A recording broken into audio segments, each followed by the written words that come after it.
On this episode of Cursed. My name's Jake.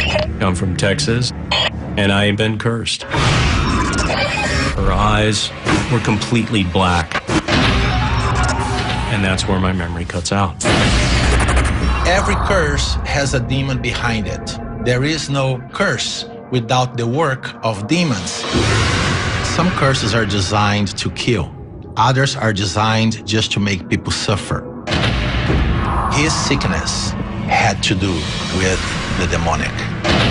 It had to do with the curse. Recently, we had a girl show up in tears. Her mother was dying. That curse is real.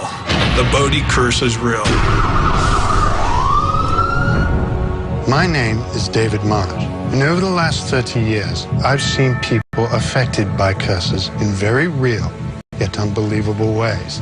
Those afflicted by a curse quickly become sick with fear and misery as they fall deeper and deeper into a dark and tormented existence, and eventually it can lead them to their untimely death. This is Cursed.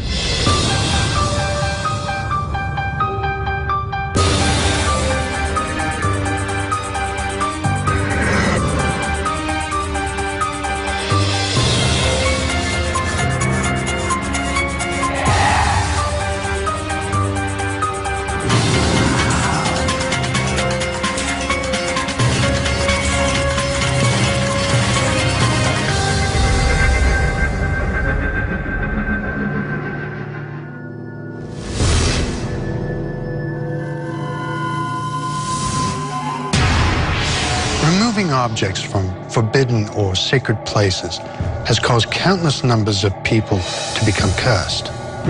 Many people, when they travel, they buy souvenirs and they don't know what they're buying, and they bring those things into their homes, and that can bring a curse upon their lives. For some, the attraction to these objects and the lure of owning a piece of history is enough to counteract their sense of right and wrong. This lapse in judgment causes catastrophic effects on the host and can lead them down a path of pain and misery, and ultimately, it could lead to their demise.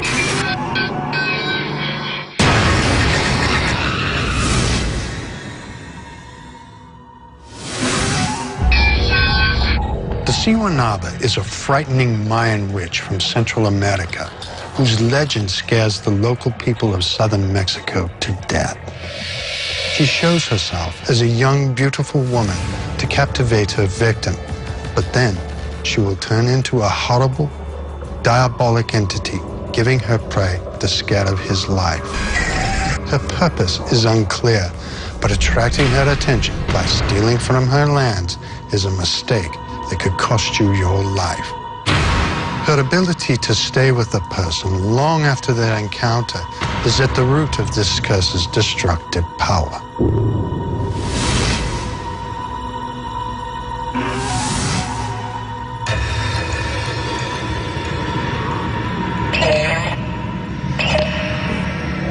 My name's Jake. I'm from Texas, and I have been cursed. I'm missing some of myself. I'm not as whole as I once was. And that's part of the frustration, and definitely part of the anger I carry around.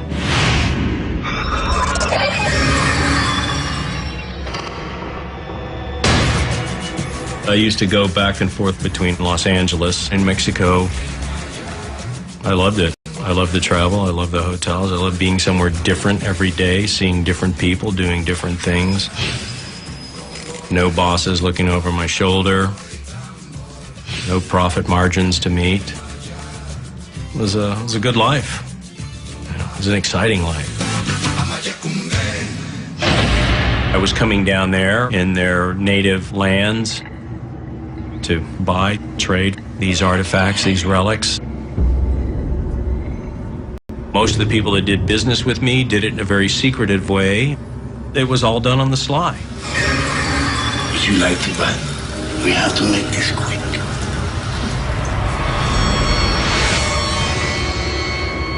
I don't think they wanted people knowing what they were doing. I don't think we wanted the Mexican government knowing what they're doing. I sure as hell didn't want the American government knowing what I was doing.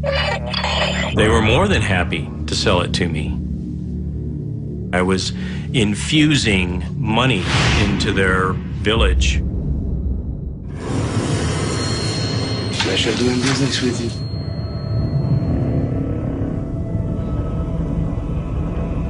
Was everybody happy? I would say not. Was there a very finite amount of individuals that were upset I was down there doing business, that I was not an indigenous person of the area, that I was not a local, that I was profiting from their ancestors' belongings? Yeah, I would say so.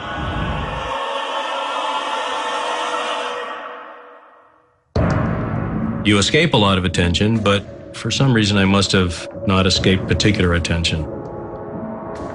I drew the attention of this one girl. Whatever it was, one morning I came to a very small restaurant in Oaxaca. I used to go there every morning, just have my coffee, kind of wake up and get ready to pursue my day.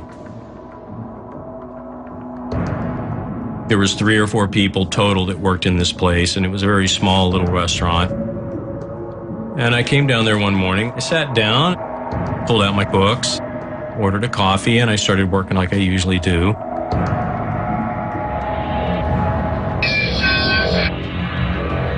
I was pleasantly surprised by a beautiful woman, dark hair, dark eyes, dark skin, just perfect features. I mean, she looked like a Mayan goddess, the ones you see on the calendar, a symbol of Mayan beauty, you know, the perfection of the Mayan female. And I thought, wow, I mean, that was pretty much my whole reaction, you know. Before the conquest of Latin America, before the Spanish got here, there were many stories, many legends that started then. Siwanava is a woman that was cursed. So every full moon, the Siwanava will appear to a man, and she would appear to be beautiful, seductive. The man will be struck by her. She came up alongside me and said, "Is that a book on the Mayans?" I said, "Yeah." And she goes, "Oh, well, my ancestors were Mayans." And I could see that on her face. She had the features. It just made her more beautiful, that indigenous perfection. What struck me as strange was she was being friendly. I'd been down in Mexico. I'd never met an indigenous woman who would be friendly, who would act in an extrovertish manner, interact with you on a casual basis. They always lowered their eyes. They'd answer a question and then lower their eyes. This girl was anything but. She was smiling, she made eye contact, very friendly, very outgoing. And I thought, wow, really exceptional. So beautiful, so young, and so social. She actually suggested we meet later at her place, which I found, again, incredibly exceptional. You have a gorgeous, beautiful indigenous woman ask you to meet her at her place later that evening. Yeah, that was exceptional and exciting.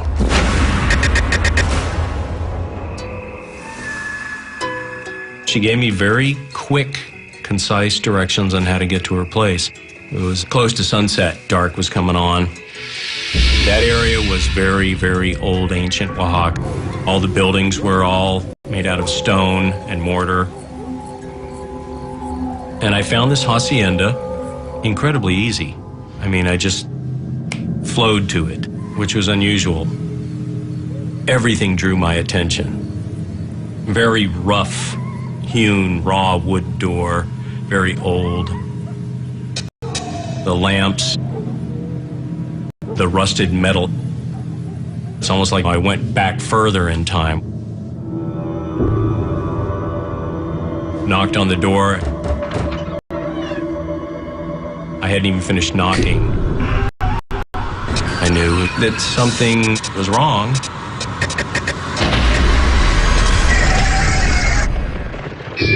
Coming up, Siwanava could turn any man into a lunatic, a madman. She was drawing a glyph on me, and that's where I just blanked out. And later, Some curses are designed to make people suffer. Others are designed to kill. You will not kill this woman. Come out of her right now.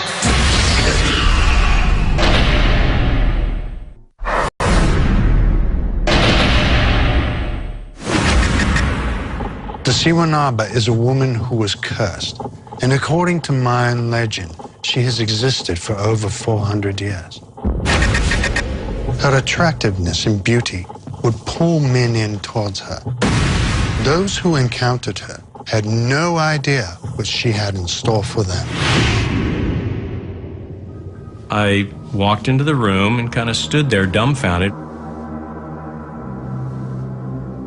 I remember her asking me in, and I remember just almost gliding into the room. Her hair was down, just looked gorgeous. The way she would operate is she would wait for her prey. And when the man saw the beautiful body, he would be attracted to her. And he would think that he was about to have a night of passion. And at this point, everything would change. The candles burning had created a layer of smoke. And that's when I knew that something bad was going to happen. He would see her eyes become sunken and dark, and she would attack her prey. Her eyes, when I first looked at her, were completely black. And I was freaked out.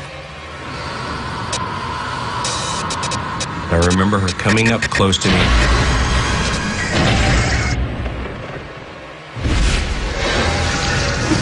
And that's where I blanked out. And then the next thing he would see is her fingers around his waist, which traditionally for the Toltecs is the area where our personal power is stored. And he would, at this point, feel a dread, a cold dread, and a panic fear begin to erupt from his solar plexus and cover his entire body. Siwanava could turn any man into a lunatic, a madman. I would kind of wake up. I would see her drawing glyphs. Glyphs are Mayan symbols, alphabets, forms that they used to communicate with. And she was drawing with black ink a glyph on me. That's where my memory cuts out. It's just gone.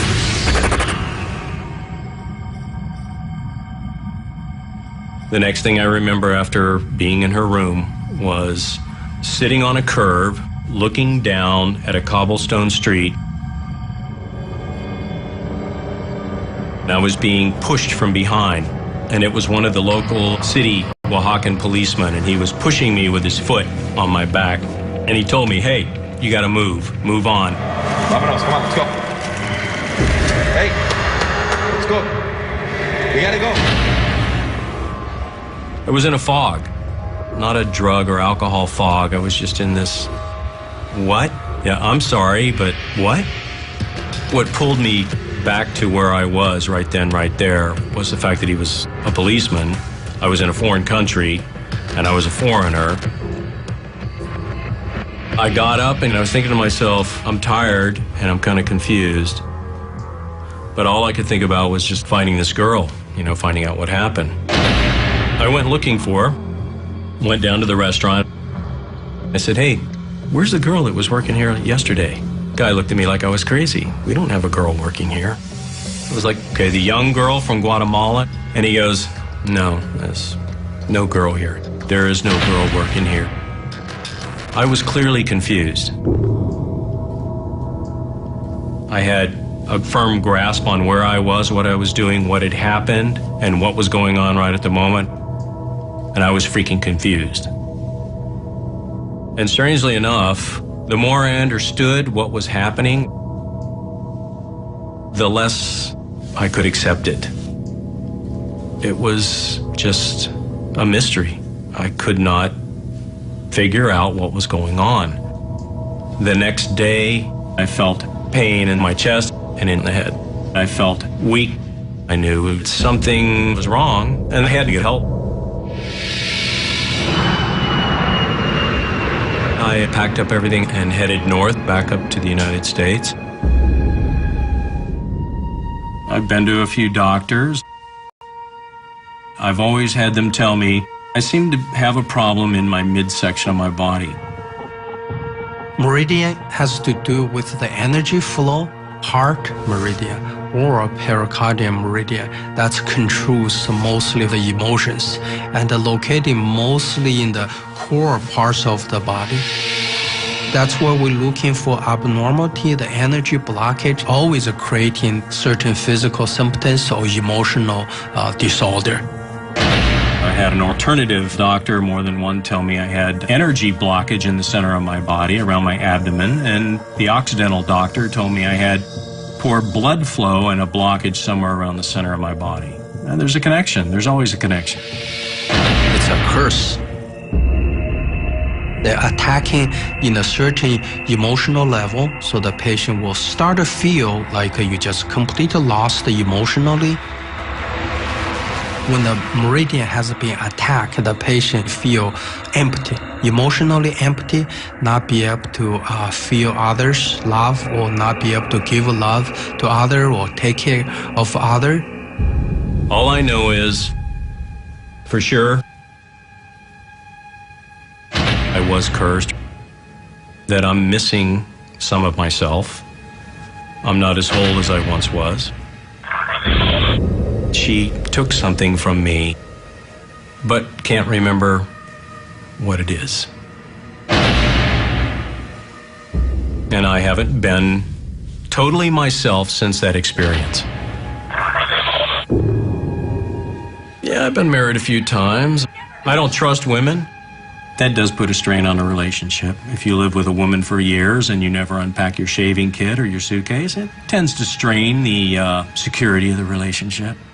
I was going back to school to get a master's, working part-time, and this incredible fight. What, are you dreaming about Mexico, huh? Have you ever committed to anything in your life, or are you just always staring at your freaking bag, waiting to leave? I can't do this anymore because it's like I have no partner, no one here with me. And I said, I'm out of here. And she came at me with an ice pick. Coming up. But what they took from them, they took their personal power. I believe the lady in Oaxaca was a practitioner of magic. And later. Many people, when they travel abroad, they buy souvenirs, and that can bring a curse upon their lives.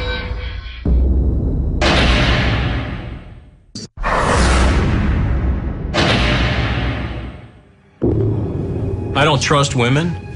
That does put a strain on a relationship. If you live with a woman for years and you never unpack your shaving kit or your suitcase, it tends to strain the security of the relationship. I can't do this anymore because it's like I have no partner, no one here with me. Hello, can you look at me? I'm right here. It's like you're never even here with me. What, are you dreaming about Mexico, huh? Have you ever committed to anything in your life, or are you just always staring at your freaking bag, waiting to leave? This incredible fight, and I said, I'm out of here. And she came at me with an ice pick and went to stab my chest. I put up my hand, and the pick went through my hand and came out the other side. Siwanava could turn any man into a lunatic. The man will be struck by her through the solar plexus. But what they took from them is they took their personal power too, because they have the power of the moon with them. I believe the lady in Oaxaca was a practitioner of magic. I upset or angered unknown individuals that I was coming down there, trespassing in their native lands, trading for, buying these artifacts, these relics. They might have been very unhappy about that. The lady in Oaxaca, she threw a curse on me. She cast a spell over me. And I haven't been totally myself since that experience. close to 30 years. I've lived with, am I cursed? Have I been put under a spell? Was I changed, inexorably changed forever? Can I be changed back or changed beyond? Answers that I don't have. The Siwanaba could be just a legend or tale told to keep visitors to foreign lands wary of their surroundings. Or she could be a woman existing outside our world who has a clear mission to stop trespassers from stealing from her land. The Siwanaba is not the only curse that deals directly with punishing those who would take things from places where they shouldn't.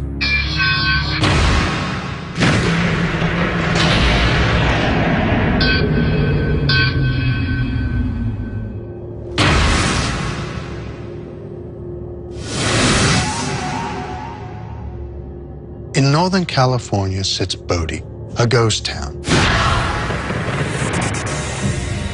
Abandoned near the turn of the century, following a massive gold boom. When the residents abandoned Bodie, they left behind trinkets, old items from their days of mining, small, everyday objects. But they also left something else behind, something darker, something sinister. The belief is that the original residents of the gold boom were so greedy and possessive of their riches that when they left the mining town, a curse remained. The Bodie curse is inflicted upon those who steal objects from Bodie during their visits. Those individuals find themselves the victims of mysterious car accidents, deadly illness, and even death. Bodie attracts many visitors simply because it's a step back in time.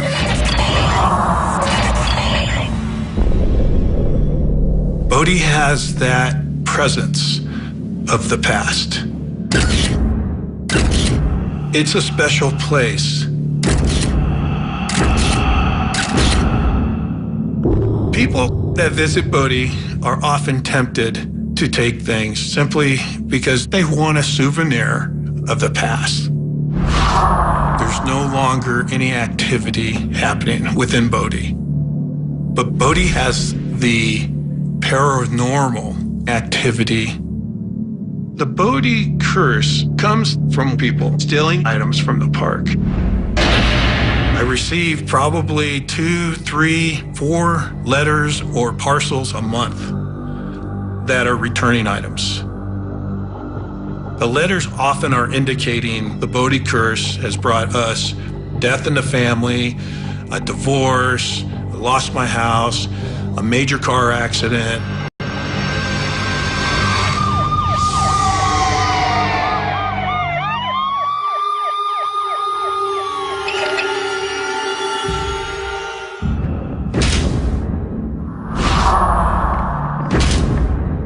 To whom it may concern, I fear that if the bottles don't get back to exactly where I stole them, that this curse will continue to ruin my life, even more than it already has.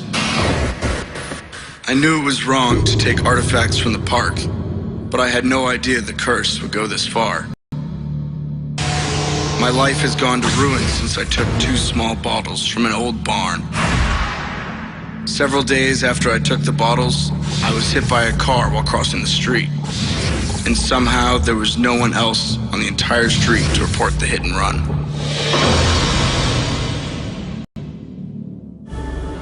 As you walk around Bodie, it's a very unique park simply because it's an outdoor museum. There are many artifacts throughout the park that you are able to touch, feel, pick up, look at. Ceramic pieces, square nails, colored glass, coins. To the rangers of Bodie State Park.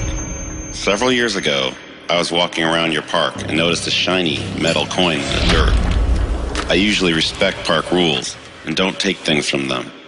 But something about this coin called me, as if it had been placed there specifically to tempt me.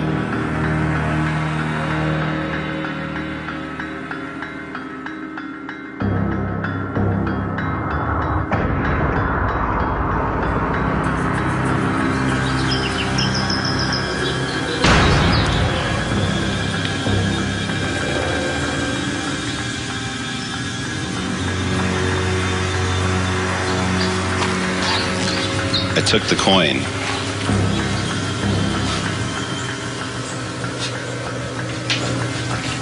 Within a week of returning from Bodhi, fire destroyed everything I owned. Bodhi is literally a gold mine of artifacts. It's that temptation to take a piece of history, to take a piece of the past with them as a souvenir. Dear Bodhi Ranger, I'm sending you back a necklace that has ruined my life. My friend and I were walking around Bodhi when I noticed a piece of turquoise in the dirt. Is it turquoise? We can make a necklace out of it. Let's take it. You can take it. I'll just take it. Let's go. Let's keep walking. Later that week, we were driving together. I was wearing the necklace, and we got into a horrible car accident. I got away with a few broken bones, but my friend is still in a coma. Hopefully, by returning it, my friend may have a chance.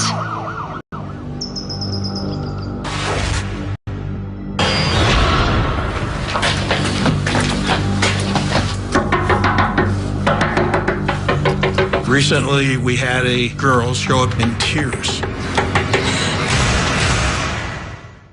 Coming up. She took this and I didn't. She knew she wasn't supposed to.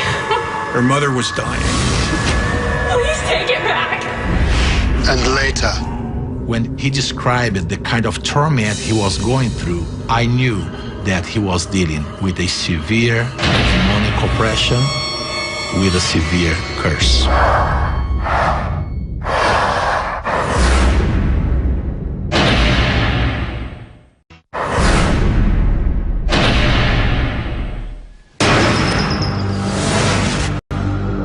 I truly believe there's truth to the Bodhi curse.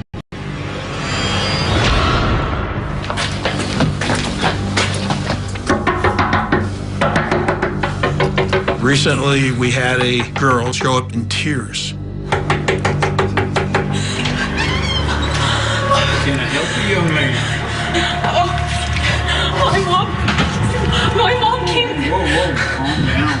It's cursed. Her mother was dying. She took this and I didn't. She knew she wasn't supposed to.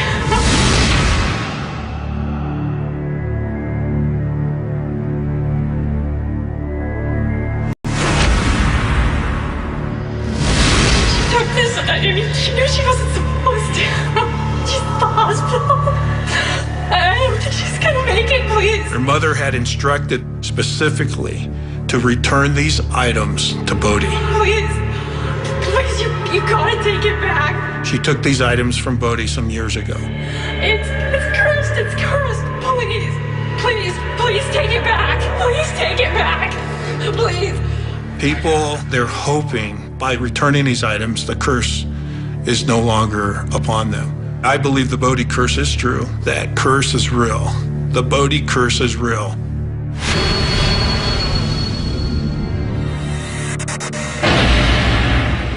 Those who have stolen from Bodhi and encountered its curse had the good sense to return what they've taken, as the countless letters show. But has this curse stopped following them? Only time will tell.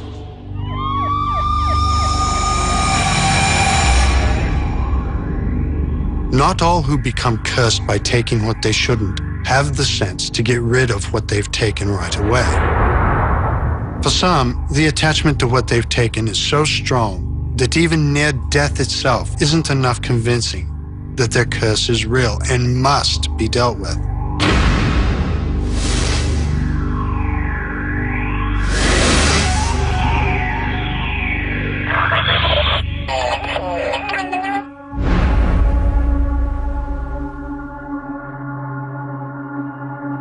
My name is Carlos Oliveira, and I'm a Christian exorcist. Come out! Close that witchcraft in the name of Jesus Christ. And I have been performing exorcisms for the past 23 years. I bind you. I bind you. In the name of the Lord Jesus Christ, I bind you. In the name of the Lord Jesus Christ, come out. Come out. The number of people that are suffering from spiritual challenges and problems seems to be increasing. And these people, they need help because medical science is unable to deal with the spiritual side of things. Every curse has a demon behind it. There is no curse without the work of demons. Whether it's a curse of witchcraft, whether it's a curse of voodoo, whether it's a generational curse that someone inherited. Some curses are designed to kill. Others are designed just to make people suffer. There's always a network of evil spirits working behind that curse. Their goal is to destroy, tormenting people for as long as they can, but their ultimate goal is to kill. Someone that kills himself usually has so much pressure on them, convincing them that there's nothing good left. Just take your life away. They talk people into committing suicide. That's how they work.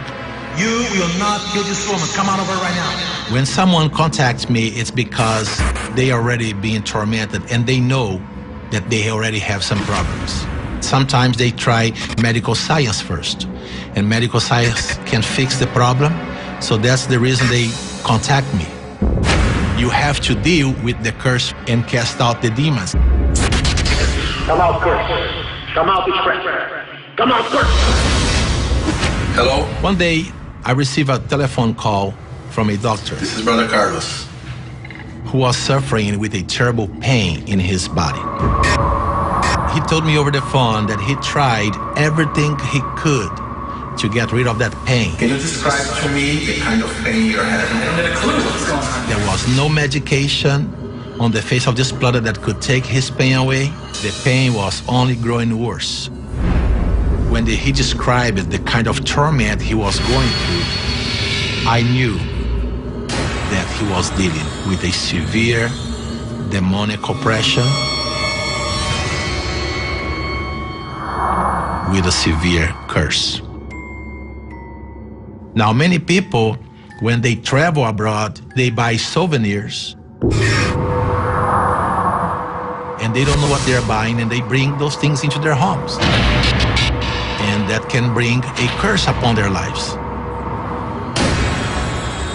And then they start hearing noises around the house. All of a sudden, they start hearing footsteps in the house.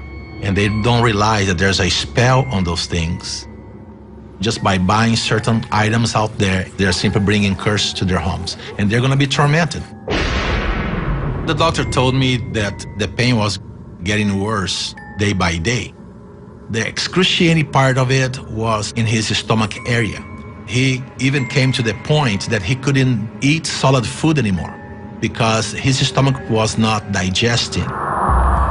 A physician that came to the point to seek help from an exorcist is because everything he tried, all his resources were already exhausted. The pain was so excruciating that he even thought about killing himself.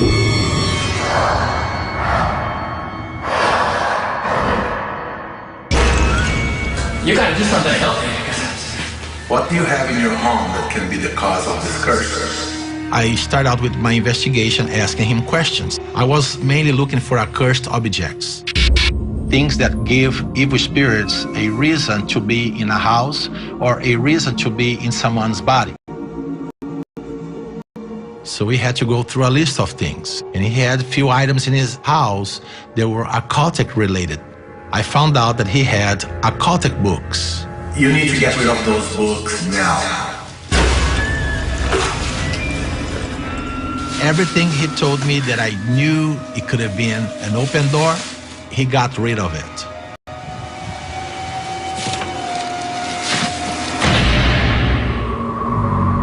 There's no curse without an open door. Spirits, when they come in and bring a curse with them, it's because they found an opening.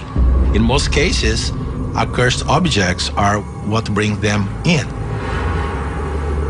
Our conversation went on for a few times. The first time, I prayed for him and nothing happened. Pain, I bind you, I restrain, and I cast you out. 2 or 3 days later, he called me again. We tried again. I uproot you. The pain was only growing worse. Then he told me one day, the pain is excruciating, it's growing worse, I think I'm gonna die, there's nothing left.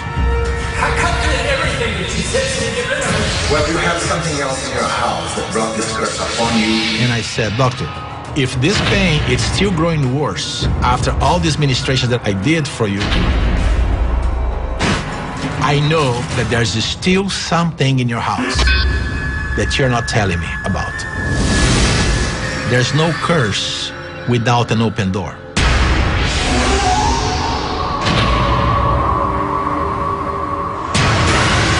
Coming up. That is what is causing this curse. And you brought this curse from Egypt.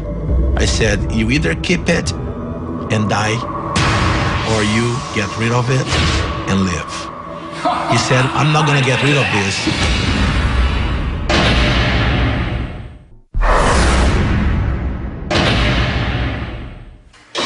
You gotta do something to help me, because I can't go on with this much longer. And I said, doctor, if this pain is only growing worse in you, I know that there's something in your home that is giving this curse a ground to be there. I cut everything that you said to get rid of it. It doesn't work. Well, you have something else in your house that brought this curse upon you. If this pain is still growing worse after all these ministrations that I did for you, I know that there's still something in your house that you're not telling me about. There's an open door. Curses and demons, they walk hand in hand. Once they are welcome in your house, they can carry on their project without being expelled. I said, doctor, you need to tell me all the items that you have in your house. I want to know about it. If you want me to help you, you need to tell me. A year ago, I was in Cairo. What a piece of burial cloth from a tomb, isn't it? Bazaar in Cairo. What a piece of mummy cloth. That can't be it. I mean, it's a little piece of cloth. I see.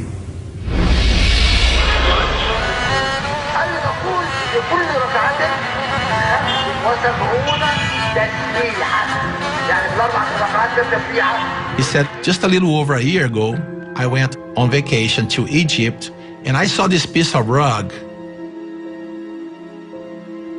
And I found it interesting and I bought it. He said, this rug was a special rug that was lying with a mummy in one of those pyramids. It was a blessed rug. They cut pieces of that rug and they sold it to the public. And I ended up buying a piece of rug for $2,500.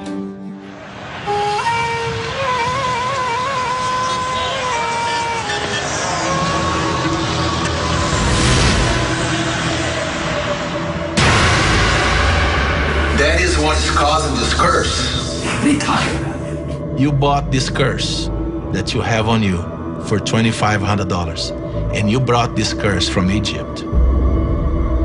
That piece of rug, that's it.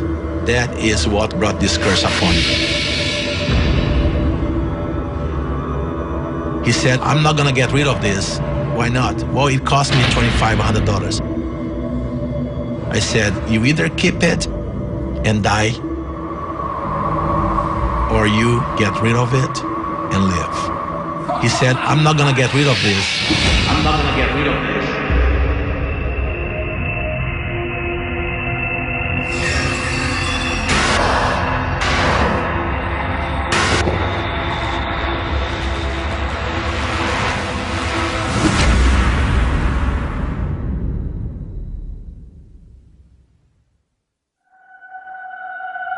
One day, he was very upset and frightened.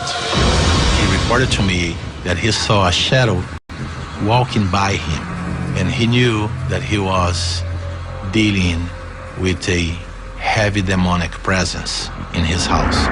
He was heavily under an oppression and a stress because of the situation.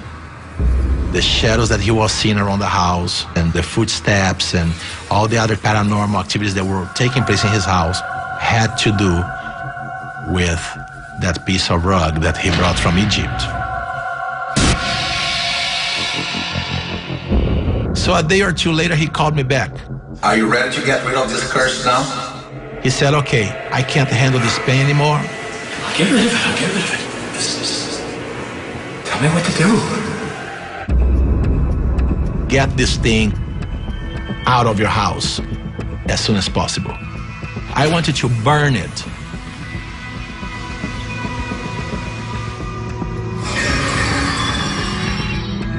Now, you are ready to be set free from this curse.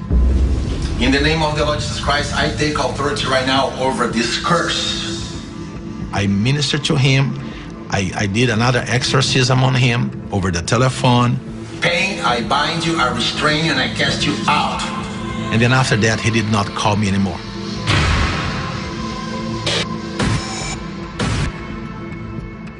Not too long after my last ministration to him, I received a telephone call from the doctor's friend. He told me that the doctor passed away. The doctor took too long to get rid of that cursed object. He killed himself because of the power of curses. If you were to ask me a question, can curse, in fact, kill people? I would say to you, yes. People die as a result of curses. The curses associated with removing objects are all strong and devastating to the curse's host. But what is it that causes these curses to be so effective? One thing is for certain. For the victims, their lives will never be the same.